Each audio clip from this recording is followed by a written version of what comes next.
Hi everyone, ఎలా ఉన్నారు? So ఇవాళ నేను ఒక యూజ్ఫుల్ ఇన్ఫర్మేషన్ మీతో షేర్ చేసుకుందాం అనుకుంటున్నాను.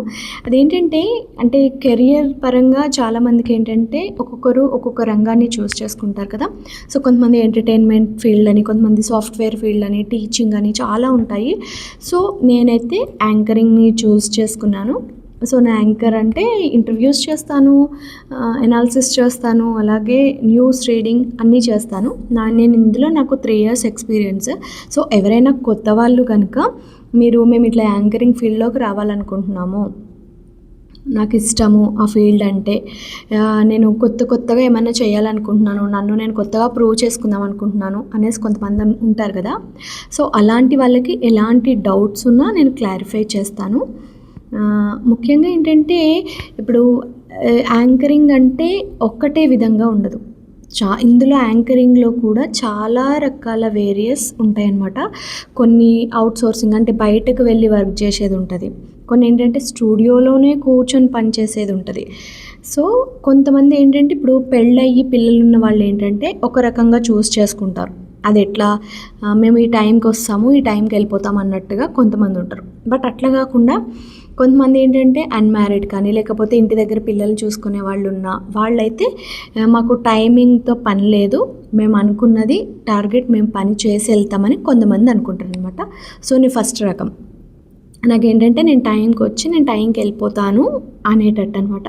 మీరు స్టార్టింగ్లో ఉన్నట్టయితే, ఈ జాబ్ స్టార్టింగ్లో ఉన్నట్టయితే మీరు కొంచెం టైమింగ్ని వదిలేసుకోవాలి. ఎందుకంటే మనం కొంచెం అందరికీ తెలియాలి, మనకి నేను ఇది వర్క్ చేయగలను అనే కాన్ఫిడెన్స్ వచ్చే వరకు మనకి ఛాన్సెస్ తక్కువ వస్తాయి. కాబట్టి ఫస్ట్ ఆఫ్ ఆల్ మీరు ఆ టైమింగ్ ఇష్యూని పక్కన పెట్టి వచ్చిన ఆపర్చునిటీని మంచిగా యూజ్ చేసుకోవాలి. ఆ యూజ్ చేసుకున్నప్పుడు ఏంటంటే మనకి మీరు చేసిన ఒక 10-20 వీడియోల్లో ఒక 2 మంచి క్లిక్ అయినా కానీ మీకు నెక్స్ట్ టైం మీరు డిమాండ్ చేయడానికి ఉంటుంది. ఓకే, మీరు ఎవరైనా సరే లేడీస్ కానీ జెంట్స్ కానీ ఈ ఫీల్డ్లోకి రావాలనుకుంటే డెఫినెట్గా రండి, బాగుంటుంది.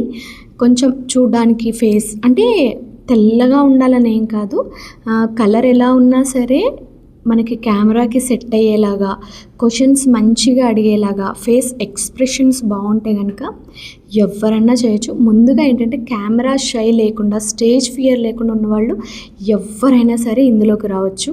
మీకు ఇంకా ఈ ఫీల్డ్లో ఎలా ఉంటుంది అంటే శాలరీ ఇష్యూస్ ఎలా ఉంటాయి, శాలరీస్ బాగుంటాయా, మెయిన్ ఏంటంటే మనం ఏ వర్క్ చేసినా ఏ పని చేసినా శాలరీ కోసమే చేస్తాం కాబట్టి శాలరీ ఎట్లుంటుంది ఆ విషయం కూడా చెప్తాను. ఇంకొంతమందికి ఏంటంటే ఫేమ్ కావాలనుకుంటారు. సో ఫేమ్ అనేది ఎలా ఉంటుంది, ఇందులో ఫేమ్ వస్తుందా, ఇందులోకి వస్తే, లేకపోతే నెగిటివ్గా కూడా చాలా పోర్ట్రేట్ అవుతారు.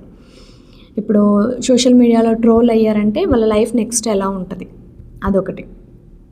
ఇంకా ఏముంటాయి, టైమింగ్స్, ఇన్ ఫ్యూచర్ ఎలా ఉంటుంది, ఈ ఫ్యూచర్లో మనం ఈ ఫీల్డ్స్ చూస్ చేసుకుంటే ఫ్యూచర్ బాగుంటుందా, ఇలా చాలా డౌట్స్ ఉంటాయి. కాబట్టి మీకు ఇందులో ఎటువంటి డౌట్ ఉన్నా నాకు కామెంట్ చేయండి, లైక్ చేయండి, ప్లీజ్ సబ్స్క్రైబ్ చేయండి. డెఫినెట్గా మీ అందరికీ కూడా నేను క్లారిఫై చేస్తాను. ఓకేనా, bye. Don't forget to subscribe and like చేయండి. డెఫినెట్గా మీరు అడిగే ప్రతి క్వశ్చన్కి నేను ఆన్సర్ ఇస్తాను. ఓకేనా, బాయ్.